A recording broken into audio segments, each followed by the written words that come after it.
dhismaha dowlad goboleedka Hirshabelle oo ahaaba markii hore iga kala tuur markii uu joogay madaxweyne Xasan Sheekh ayaa waxa qabaa'ilo waaweyn oo deegaanadaasi waxa isku qufleen waxyaabo ay adag tahay in mustaqbalka dambe ay sii socdaan haddii aan tusaale ka soo qaadano beesha Xawaadle waxa ay ka mid tahay beelaha deegaanada Hirshabelle waxa ayna hore u soo noqotay madaxweynaha dowlad goboleedka Hirshabelle taasoo lagu macnayn karay in beelaha kale ee deegaan ay qaateen xubno kale beesha Abgaalna ay ahayd xilliga madaxweynaha dalka Soomaaliya beesha Xawaadle oo noqotay madaxweynihii ugu horeeyay dowlad goboleedka Hirshabelle ayaa quful dhagool isugu dhajisay in mustaqbalka soo socdana iyada kaligeed ay madaxweyne ka noqon doonto beelaha kalena ay qaadan doonaan xubnaha kale ee dowlad goboleedka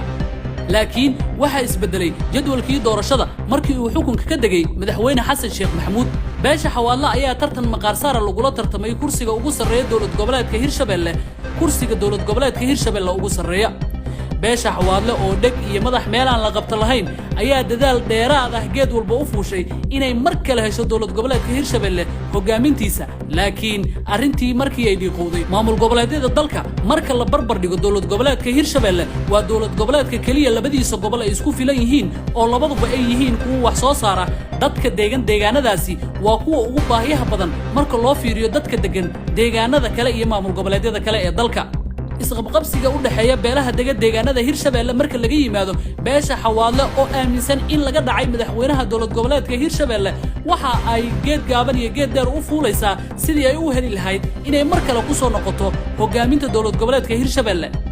dhawaan markii uu soo gabagaboobay shirka golaha wada tashiga qaranka ee Muqdisho lagu soo gabagabeeyay waxa madaxweyne Cali Guudlaaw uu isku dayay inuu aado magaalada Beledweyne laakiin xalay jawaab cad ayaa laga siiyay oo waxa soo hadlay ciidamo sheeganaya inay ka tirsan yihiin dowlad goboleedka Hirshabelle gaar ahaan ciidanka dowladda haddana aanay ogoleen in madaxweyne Cali Guudlaaw uu ka soo dago magaalada Beledweyne kadib waxa dib u dhacay safarkii madaxweyne Cali Guudlaaw uu rajeynayay inuu ku tago magaalada Beledweyne maadaama halkaasi la sheegay khatar halis ah inay kaga sii horeeyaan Cali Guudlaaw hogaamiyaha maamulka haray ee Hirshabelle waxa uu qaadi waayay tallaabo siyaasadeed iyo mid horumarba